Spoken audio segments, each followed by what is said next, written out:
যে মলয়া দাস ৰজাই দেখিলে মই বুঢ়া হৈ গলো,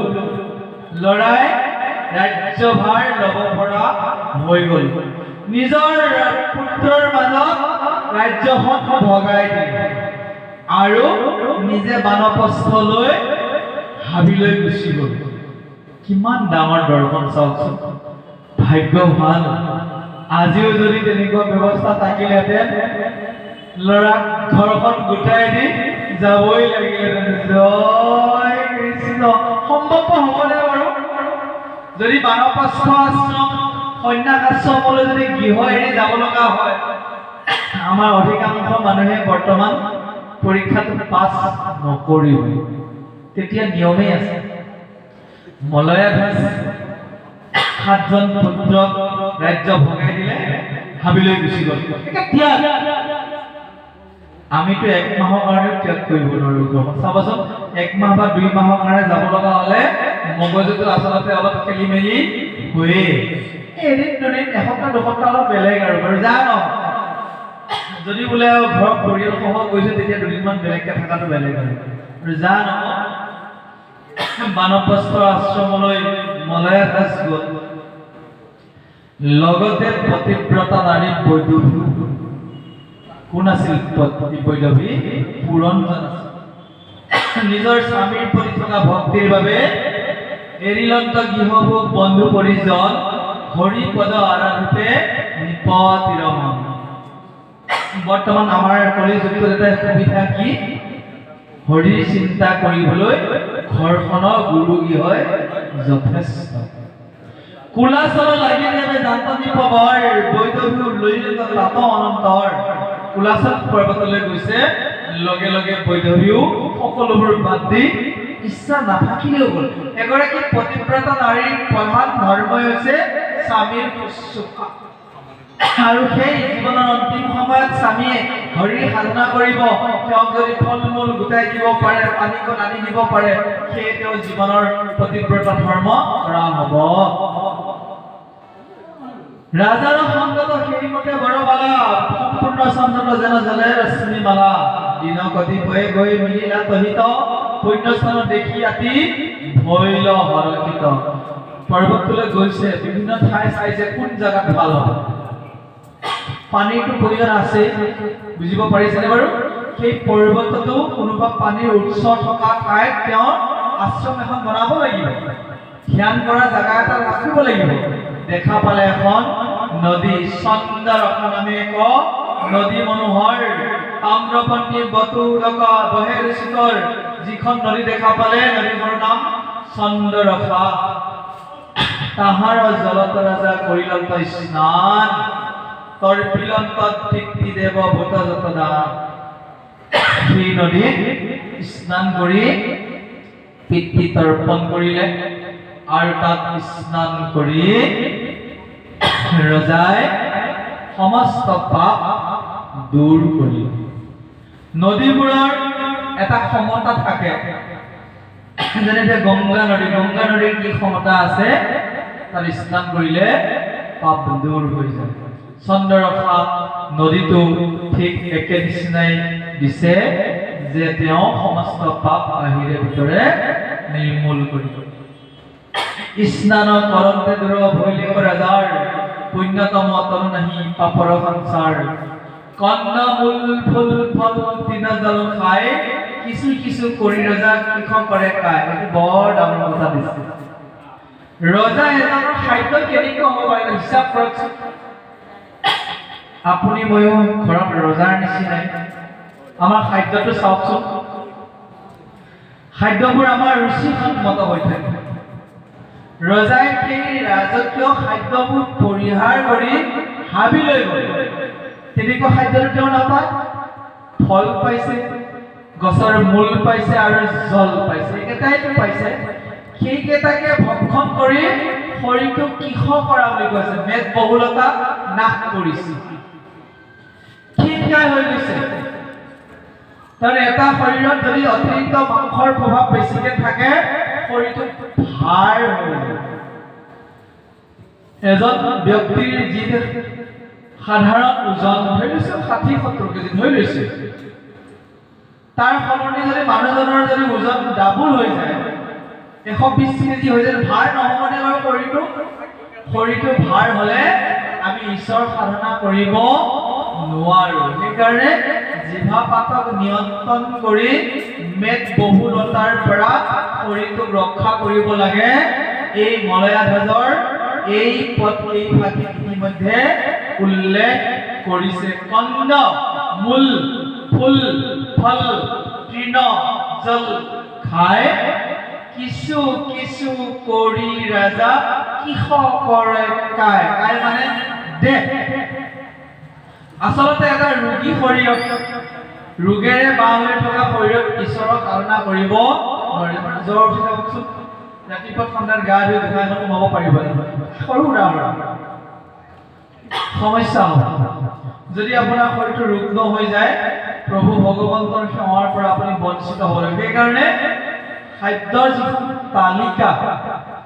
জীৱন যাপনৰ যিটো পদ্ধতি ই ধৰ্মসন্মত হ'ব লাগে বুজিব পাৰিছেনে ধৰ্মসন্মত শৰীৰটো কি আপুনি সোনকালে শয্যালৈ গমন কৰিব লাগিব আৰু সূৰ্য উদয়ৰ আগতে আপুনি শয্যা ত্যাগ কৰিব এইটো ধৰ্মসন্মত বিজ্ঞানেতো একেটাকে কৈছে আৰ্লি টু ৰাইজ early to bed makes a man healthy wealthy and wise যদি আমি এটা ডেটটা যদি বিসজ্জালে আজিকালি কৰিছে ডেকা লৰাবিলাক কৰিছে নতুনকে পঢ়ি থকা লৰা ছোৱালী বিলাকলৈ মোৰ এটা অনুৰোধ বহু অধ্যয়নশীল ছাত্ৰ ছাত্ৰী মেট্ৰিকৰ হওক বিএ এমএ হওক তেওঁলোকে দুপৰ নিশালৈ পঢ়ি ভাল পায় 1টা বজালৈ 2টা বজালৈ যেন তেওঁলোকৰ কাৰণে ৰাতিটো নাহে ৰাতিপুৱা উঠিব 9টা 10টা এইটো খুব ভাল লক্ষণ বুলি আমি নাভাবো ছাত্ৰবিলাকক চাবচোন প্ৰায় দেউতাকে কমপ্লেইন কৰি দিয়ে প্ৰতিবাদ কৰে যে মোৰ ল'ৰাটোৱে 12টা এটালৈ পঢ়িব ৰাতিপুৱা উঠিব 8টাত এইটো কিন্তু স্বাস্থ্য ক্ষতি কৰে আপোনালোকলৈ অনুৰোধ কৰিছো পাৰিলে আপোনালোকৰ অধ্যয়নৰত ছাত্ৰসকলক নিৰ্দিষ্ট 10টাত ক্লাছলৈ পঢ়িব দিয়ক 3:30 4টাত উঠিবলৈ দিয়ক কি স্বাস্থ্যৱান হৈ থাকিব স্বাস্থ্যৱান নহলে কি তাৰ পঢ়াৰ কথাবোৰ কি বিস্মৃতি গৰ্ভত যাব পৰীক্ষাত ভাল ৰিজাল্ট কৰিব নোৱাৰে তো বহু ছাত্ৰ ছাত্ৰীকে দেখিছো আমি নিজৰ ঘৰত মই প্ৰমাণ পাইছো এটো আসলতে উপলক্ষণ নহয় ছাত্ৰ ছাত্ৰীসকললৈ বিশেষ অনুৰোধ তেওঁলোকৰ যিখন খোৱাৰ উঠাৰ টাইম টেবল কেটো যাতে 10 বজা আৰু 3:30 হলে বেছি ফলপ্ৰসূ হয় আৰু জানো জীৱনটো যাপন কৰিব জনাটো আটাইতকৈ ডাঙৰ কথা গাড়ী এখন আপুনি যিমান মেইনটেনেন্স কৰি ৰাখিব কিমানে কি ভাল হৈ থাকিব বহুত দিনলৈ নতুন হৈ থাকিব যদি তাৰ সময়মতে পলিশ কৰিছে ধুইছে কৰিছে ইত্যাদি ঠিক সেইদৰে শৰীৰটো এই শৰীৰটো এখন চলন্ত গাড়ী যদি আপুনি উপযুক্ত খাদ্যবোৰ সময় নলয়তে চাব কিতাপ খোৱাটো আমাৰ সপ্তাহত এদিন থাকিবই লাগে লিষ্টত থাকিব লাগে গম পাইছেনে বিভিন্ন প্ৰকাৰে আমি মিঠাবোৰ গ্ৰহণ কৰো আলুত কৰো চেনিত কৰো চাহত কৰিছো বিভিন্ন মিঠা লৈ আছো ফল ফুল যে খাইছো গোটেইবোৰ দেখোন মিঠাই আমটো খাইছে মিঠাই আপেলটো খাইছে মিঠাই ইত্যাদি ইত্যাদি এই মিঠাবোৰে শৰীৰত কি কৰিছে পৰিমাণটো বাঢ়ি গৈছে তাক স্পিড ব্ৰেকাৰ দিবলৈ আপুনি এসাঁজ তিতা খাব লাগিব আপোনাৰ মৰাকো ল'ৰা ছোৱালীক অভ্যাসে নকৰাব তিতা বুলি ক'লে তাৰ অৱস্থাই নাই কিন্তু আমাৰ মনত পৰে যে সৰুতে আমাক বাহাকা তিতা কিবা কিবি নিম পাতৰ তিতা ইত্যাদি আমাক কৈছিল যে এইটো খাবই লাগিব খাদ্য তালিকাত থাকি গ'ল জিভাই সেই সোৱাদ পালে তেতিয়াও সপ্তাহত এদিন তিতা খাব নাপালে মনটো বেয়াই লাগে ঘৰত প্ৰশ্ন কৰোঁ কিয় নাই এই যিটো খাদ্যৰ বেলেঞ্চৰ গীতাত দিয়া আছে যুক্ত আহাৰ বিহাৰস্য যুক্ত শ্ৰেষ্ঠতু কৰ্মস্য যুক্ত স্বপ্ন অববোধস্য দুখু ভৱতি যুক্ত কৈছে যুগু ভৱতি দুখ তুমি কি খাব লাগিব কিমান পৰিমাণৰ খাব লাগিব জানি ল'ব লাগিব আমি যে ঔষধ খাওঁ ডক্টৰে দিয়া হিচাপত খাওঁ যে আহাৰৰ আগত 2 চামুচ গধূলি 2 চামুচ তাৰ সলনি আমি 2 কাপ খাইছো নাই কোৱা হিচাপটো আমি মেইনটেইন কৰিছো খাদ্যৰো এটা হিচাপ আছে আপুনি খাদ্য যিমান খাব তাৰ এটা ভাগ পানী থাকিব লাগিব এটা ভাগ খালী হৈ থাকিব লাগিব বায়ু চলাচল কৰি খাদ্যখিনি হজম কৰাত সহায় কৰিব লাগিব আমাৰ আকৌ যদিহে খাদ্যৰ পৰিমাণ যদি ভাল হ'ল জুতি লগা বুলি কোৱা হয় এনেকুৱা হৈ যায় খাই উঠাৰ পিছত মানুহজনে বা আইগৰাকীয়ে কিছু সময়লৈ বহি থাকিব লগা বেছিকৈ ভৰাই দিয়ে জয় কৃষ্ণ মেচিনটো কষ্ট পাই যায় হৈছে যেনেকৈ আমাৰ হাউলি ঘৰ ভেলাঘৰ যিটো ভোজ খোৱা হয় আহি আছে তেনেকুৱা দিন এটা পিছদিনাখনে বহুতৰে পেটৰ অসুখ হৈছে তাৰ কাৰণটো কি যে আমি নিয়ন্ত্ৰণটো নকৰোঁ কিন্তু যিবিলাক ব্যক্তিয়ে জানে যিমান সুখাদ্য নিদিয়ক ক'ব মই অলপ দেৰিকৈ ল'ম টোপনিৰ ক্ষেত্ৰতো অতি মাত্ৰা নিদ্ৰাটো মগজুৰ ক্ষতিকাৰক মগজু এলেহুৱা হৈ যায় মই বেছি দীঘলীয়াকৈ ক'ব নোৱাৰোঁ প্ৰয়োজনতকৈ বেছি ৰেষ্ট ল'লে এই শ্লোকবিলাক পাহৰা আৰম্ভ কৰোঁ পদবিলাক পাহৰি যাওঁ বিস্মৃতি হয় সেইকাৰণে মৰ্ণিং ৱাকটো মোৰ লগৰীয়া হৈ গৈছে যিমান টোপনি ক্ষতি নহওক মৰ্ণিং ৱাক কৰিব নাপালে মনটো মোৰ ভাল নালাগে অৰ্থাৎ ৰাতিপুৱা খোজকাঢ়ি যিটো মৰ্ণিং ৱাক বুলি কোৱা গৈছে প্ৰাতঃভ্ৰমণ সেইটোত স্বাস্থ্য ৰক্ষা হয় স্মৃতিটো সতেজ হৈ থাকে আপোনালোকে সেইটো অভ্যাসৰ তালিকাত ৰাখিব আটাইতকৈ ডাঙৰ দুখ এটা আছে আমাৰ মানুহে পানী কম খায় সেইটো আমাৰ শৰীৰৰ বাবে অপকাৰী যে পৃথিৱীখন যিদৰে এভাগ মাটি তিনি ভাগ পানী আমাৰ শৰীৰটো একে নিচিনাই হৈ আছে আমি আহাৰ খাওঁতে যিকণ পানী খাইছোঁ গৰম দিনত দুই অলপ খোৱা দেখা যায় ঠাণ্ডা দিনত পৰিমাণ কমি যায় তাৰ বিনিময়ত কি হ'ব আমাৰ অগ্নিতত্ত্ব বাঢ়ি আহিব গেছ হৈ যায় সেইকাৰণে খাদ্যৰ ক্ষেত্ৰত জীৱন যাপন কৰাৰ ক্ষেত্ৰত আমি সদায় সচেতন হোৱা দৰকাৰ কিছুমান নিয়মানুবৰ্তী মানুহে এনেকুৱা কৰে যিটো জানিবলগীয়া কথা প্ৰায়বোৰ ব্যক্তিক পাইছোঁ ব্ৰেকফাষ্ট 6টাত কৰে কৰিবই সময় ইফাল সিফাল হ'ব নিদিয়ে ৰাতিপুৱা আহাৰ বোলে 9টাত খাইছে সময় ইফাল সিফাল হ'ব নিদিয়ে দুপৰীয়া যিটো গ্ৰহণ কৰে আহাৰ বোলে 1:30টাত ল'ব ফিক্স টাইম আছে বোলে 9টা বজাত গধূলি সাজটো ল'ব 9টা বজাতে ল'ব কিছুমান খুব নিয়মানুবৰ্তী মানুহ আছে বিশেষকৈ আৰ্মি যিবিলাকত দেশখন আৰ্মিসকল থাকে মিলিটাৰীত থাকে তেওঁলোকৰ টাইম টেবুলটো খুবেই ভাল তেওঁলোকৰ স্বাস্থ্যটো চাবচোন জীৱন যাপন আমাৰ লিমিটেই নাই কেতিয়াবা একেলগে 2খন 3খন বিয়া খাই দিলোঁ 1টা বজাত দিনত এখন খালোঁ এসাঁজ আকৌ সন্ধিয়া 5টাত গ'লোঁ তাতো খাই আহিলোঁ আৰু পেহী বিয়ালৈ নগ'লেও বেয়া পাওঁ আকৌ ৰাতি 10টা বজাতো খালোঁ চাওকচোন একেটা বাচনতে কিমান প্ৰয়োজন ই অপকাৰী ইয়াতে সেইকাৰণে কৈছে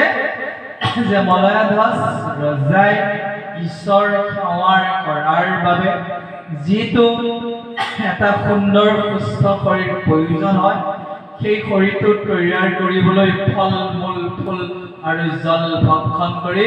কৃষক উপযুক্ত কৰিছে আপোনাৰ শৰীৰটো যদি ঈশ্বৰ সেৱাৰ বাবে উপযুক্ত হয় আনন্দই আনন্দ ভগৱন্তক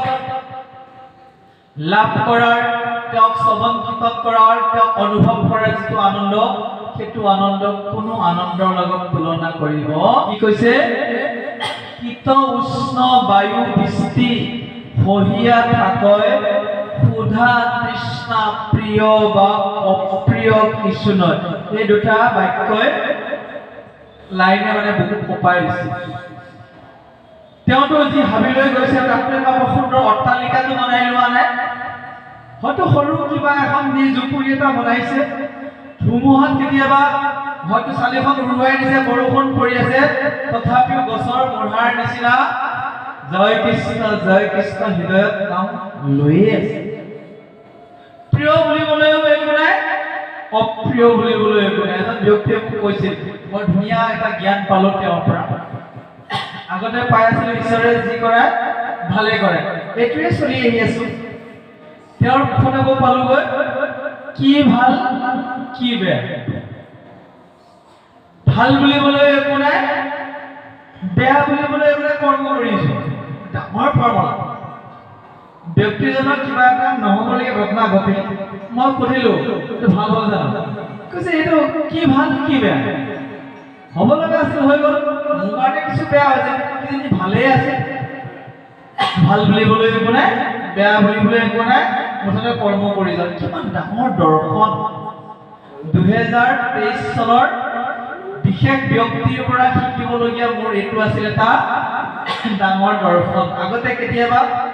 নঘটিবলগীয়া কিবা ঘটিলে দুখ কৰিছিলোঁ ভাল হলে ভাল লাগিছিল ঈশ্বৰে যি কৰে ভালে কৰে বুলি কৈছিল চলি আহিছিল যেতিয়া ব্যক্তিজনক লগ পালো তেওঁৰ পৰা এটাই পালো ভাল বুলিবলৈ কি আছে বেয়া বুলিবলৈ কি আছে এই ৰজাৰো খেতি হৈছে যে তাপ বুলিবলৈ কি আছে ঠাণ্ডা বুলিবলৈ কি আছে প্ৰিয় বুলিবলৈ কি আছে ভোক পিয়াহতা কি আছে ভগৱানৰ নাম ল'বলৈ কেৱল নাম লৈ বুজি দেখিছে নে বাৰু দৰ্শন এইবিলাক আমি এওঁলোকৰ পৰা শিকিবলগীয়া একোটা ডাঙৰ তত্ত্ব আপুনি যদি চাই যে আপোনাৰ জীৱনত যিবোৰ ঘটি আছে কোনোটো ভাল নহয় কোনোটো বেয়া মৃত্যুটো বেয়া হৈ যাব যদি আপুনি ঈশ্বৰ কাম কৰা কৰ্মটো হৈছে মূল বস্তু সেইকাৰণে মূল ফৰ্মুলা ভাল বুলিবলৈ কি আছে বেয়া বুলিবলৈ কি আছে ঈশ্বৰৰ নাম লৈ যাওক ঈশ্বৰ উপাসনা কৰি যাওক কৰ্ম কৰি যাওক এদিন কিবা এটা হৈ থাকিব আৰু যা নহওক শীত উষ্ণ সুখ দুখ সকলো হয়ে কেৱল মন স্থিৰ মনটো কতো নিয়া নাই ঠাণ্ডা লাগিছে নেকি থাকক কেৱল কৃষ্ণৰ ৰূপ ধ্যান তেওঁৰ নাম স্মৰণ ইমান ডাঙৰ তপস্যা কৰাটো ইমান সহজ কথা নহয় আমি অকণমান দেৰিকে মণিকৰত থাকিলেই সেইফালে খাদ্যই এলাম দি জয় কৃষ্ণ শুই উঠিয়ে যাব লগা হয় যে বেছি দীঘল টাইম আপুনি তাত থকা মানে সিফালে মাত দিবই আহিবই হৈ যায় আমি কেনেকে পাৰ হ'ব ভয় লাগে তথাপি ভগৱানে কৈছে অলপ লৈ মোৰ নাম লৈছা তো হ'ব দিয়া আমাৰ তাতে সন্তুষ্ট সেইখিনিতে উশাহ এটা লৈছো জয় কৃষ্ণ কৈছে সুখ দুখ আদি কৰি যতনন্দ গণ সবাকে সহিল ৰাজা স্থিৰ কৰি মন তপ উপাখিয়া বাসনাকো কৰি ক্ষয় সংযম নিয়ম প্ৰাণায়াম আদি হয় যাতে কৈ ইন্দ্ৰিয়গণ কৰিবত বক আপোনাকো নিয়োগ কৰিলা ব্ৰহ্মৰ সকলোবোৰ জলাঞ্জলি লগত আছে বৈৰৱী প্ৰিয়তমা পত্নী ভূক্ষেপ নাই এগৰাকী একে সহভক্তৰ নিচিনা ব্যৱহাৰ কৰি তেওঁৰ ভাৱে আছে তেওঁ কেৱল ঈশ্বৰৰ উপাসনাত ব্যস্ত কেনেকে বহি আছে বুলি কৈছে গছৰ মুহা এটাই ডাঙৰ গছ এটি কাটি লৈ যোৱা যে তাত যদি মুহা পৰি থাকে সি যিদৰে লৰচৰ নকৰে মলয় দাস ৰজাই কেৱল ঈশ্বৰৰ চিন্তাত লৰচৰ কৰা নাই ভোক পিয়াহৰ প্ৰশ্ন কিলি দিছে মোহিত আসন কৰি বহিয়া আছয় যেন মুহা গছ লৰচৰ নকৰে লৰচৰ নকৰাকে কেৱল কৃষ্ণ এই যিটো নিয়ম যিটো ফৰ্মুলা দিছে আপোনাৰ মন কৃষ্ণৰ চৰণত কাম কৰি যাওক আপুনি ব্যৱসায় কৰি যাওক আপুনি কোনোবা চাকৰি কৰিছে চাকৰি কৰি থাকক আপত্তি নাই আপুনি কি কাম কৰি যাওক কিন্তু মনটো কৃষ্ণৰ চৰণ মন কৃষ্ণৰ চৰণ কিবা যদি কথা কৈছো প্ৰথমে জয় কৃষ্ণ জল তাৰ পিছত বাকীবোৰ ওলাব বুজি পাইছেনে প্ৰথমতে কোন শব্দ পাৰ হ'ব জয় কৃষ্ণ শব্দটো তাৰ পিছত বাকীবোৰ হ'ব আমাৰ গৃহত খেতি আইগৰাকী ৰাতিপুৱা শুই উঠি যেতিয়া আমাক গুড মৰ্নিংটো নচলে লগালগি হৈছিল জয় কৃষ্ণ সুপ্ৰভাত শব্দটো শুনাৰ লগে লগেই ভাল লাগি যায় গম পাইছেনে ল'ৰাটোৱে ৰাতিপুৱা শুই উঠি মোক দেখিছে প্ৰথম বেলেগ উঠিলানে আৰে উঠিটো আহিছে সেইখন দেখা পাইছো নেদেখা মানুহে শুই উঠিলানে নাই উঠিটো আহিলে আমাৰ ঘৰত কি কৰে উঠিলানে ল'ৰাটোক দেখা পালে উঠিলা বাবা আৰে উঠিলা কাৰণে উঠিল কাৰণটো দেখিছে আপুনি সেইটো শুনিব লগা নাই উঠি আহিছে নে দেখিছে আপুনি তাক ঈশ্বৰৰ সম্বোধনে সম্বোধন কৰক জয় কৃষ্ণ সুপ্ৰভাত ইত্যাদি ইত্যাদি জানো অতি সুন্দৰভাৱে প্ৰভু ভগৱন্তক মন নিমজ্জিত কৰাই দিছে ব্ৰহ্মক নিশ্চলভাৱে চিন্তা কৰিছে কি চিন্তা কৰিছে যিটো স্বামী অন্তৰ্যামী সকলে ভিতৰত নিৰ্মল জলয় মনোহৰ কলেবৰ প্ৰভু ভগৱন্তৰ যিটো ৰূপ আজিকালি ভাল হৈছে এই যে ৰাস চলতে যিটো কৃষ্ণৰ ড্ৰেছ বহু ক্ষেত্ৰতে দেখিছো তেওঁৰ সোণালী ৰঙৰ যিমানবোৰ অলংকাৰে ড্ৰেছবোৰ বনাইছে সঁচাকৈ ধন্য ধন্য কলিকাল ধন্য নৰতন, ধন্য ধন্য ভাৰতবৰ্ষ। ৰাস আপোনালোকে কিমান চাই মই নাজানো, সঁচাকে অংকীয়া নাটবোৰৰ ভিতৰত ৰাসৰ সৌন্দৰ্য অনুপম। কিমানটা কৃষ্ণ একেলগে ওলাব হয়নে? কোন সেই কৃষ্ণ? ভকতৰ চিৰ আৰাধ্য দেৱ। সেইজনকো যদি আপুনি একান্ত মনে চাই থাকে, হৃদয়লৈ যদি আনিব পাৰে, আপুনি কৃষ্ণ অনুভৱ এনেও কৰিব। এই অভ্যাসটো কোনে কৰিছে? একান্ত মনে কুলাচল পৰ্বতত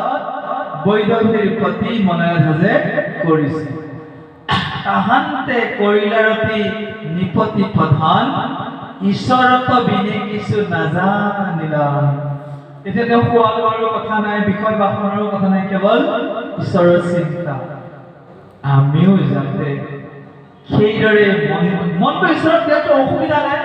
বেবেৰ ইমান চিন্তা কৰি কি লাভ আছে? চাওকচোন, সোনকালে সাৰ পাব, দুনিয়াৰ চিন্তা কৰি থাকে অমুক তমুক। যদি আপুনি লিষ্ট এখন বনায়, আপুনি নিজে আচৰিত হৈ যাব যে আপুনি 10 মিনিটত ইমানবোৰ কথা ভাবিলে, আপুনি আচৰিত হৈ যাব। আমি এক জায়গাত স্থিৰ হৈ থাকিব পাৰোঁ। এক জায়গাত স্থিৰ হৈ থাকিব পাৰোঁ এটাই উপায়,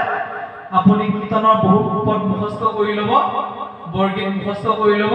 ৰাতিপুৱা সোনকালে সাৰ পালে তাকে আওৰাই কৰিব। তাকো যদি অভ্যাস নাই, মোবাইলটো খুলি লৈ লাহেকৈ কম চাউণ্ড দি ভাগৱত শুনক। কাৰোবাৰ ভাগৱতত ভাল সুৰ শুনক, কামত আহিব। তথাপি মনটোক সূতাত ছিঙি যোৱা চিলাৰ দৰে এৰি নিদিব, বতাহত তাক ঘূৰি ফুৰিব নিদিব। এইটো শাস্ত্ৰৰ সিদ্ধান্ত। এই মনে নৰকতো নিব পাৰে, মনে স্বৰ্গতো নিব পাৰে, মনে বৈকুণ্ঠকো নিব পাৰে। মনৰ